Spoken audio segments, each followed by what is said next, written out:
Hey guys, welcome back to a brand new Ninjago video here on the channel. My name is TannerFishies. In today's video, we are going to be discussing another recent statement brought to us by Ninjago series head writer Doc Wyatt over on Blue Sky. He recently revealed a ton of new information for Ninjago and Dragons Rising. Quite a bit of information that I would like to talk about in upcoming videos, so stay tuned. For today's video though, we have a very interesting statement surrounding Elemental Masters of Wind potentially being able to do something similar to how Elemental Masters of Water can actually become one with the sea. So let's get into it here. Someone asks this question: can Elemental Wind Masters become one with their own element like Water Elemental Masters? To which Doc Wyatt replies with yes. Now, in case you guys don't recall, Water Masters, as seen in Ninjago Seabound, can literally become one with their element, become one with the sea, become one with the ocean, become one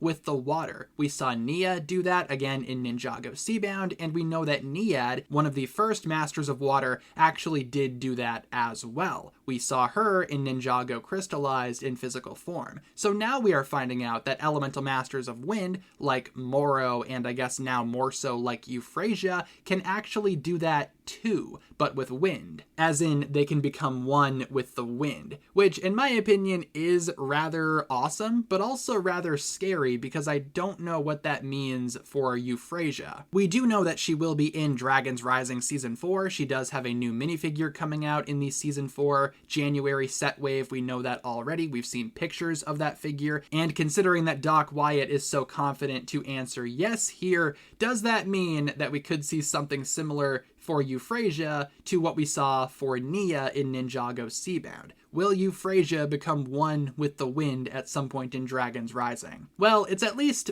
possible. I would not be surprised if something like that happens, but I'm not sure why it would. Euphrasia would have to be, again, a main character. She is very much not. However, Dragons Rising Season 4 could finally bring her to main character status. Maybe she joins the team as a new ninja trainee along the same lines as Eren, Sora, Frack, Ryu, Wildfire. I would love that personally, and I think it would be rather awesome if maybe she trains under Nia. Maybe she becomes a Nia student. I've said in past videos that I would love for Euphrasia to train under Cole because I feel like the elemental powers of earth and wind are just so wildly different. Maybe they would have an interesting dynamic with Cole trying to train Euphrasia, but her powers are just so different from his. However, if Euphrasia trains under Nia, wind and water are rather similar. They both come from the same source dragon, and now we know that wind, like water, can actually do something similar by becoming one with their element. That is pretty wild. Would not be surprised if maybe Nia teaches Euphrasia some kind of method to do it. Maybe it's not as permanent as the water elemental power was. It's hard to say. Maybe there's a way to actually, again, perfect this technique, not have it be super permanent.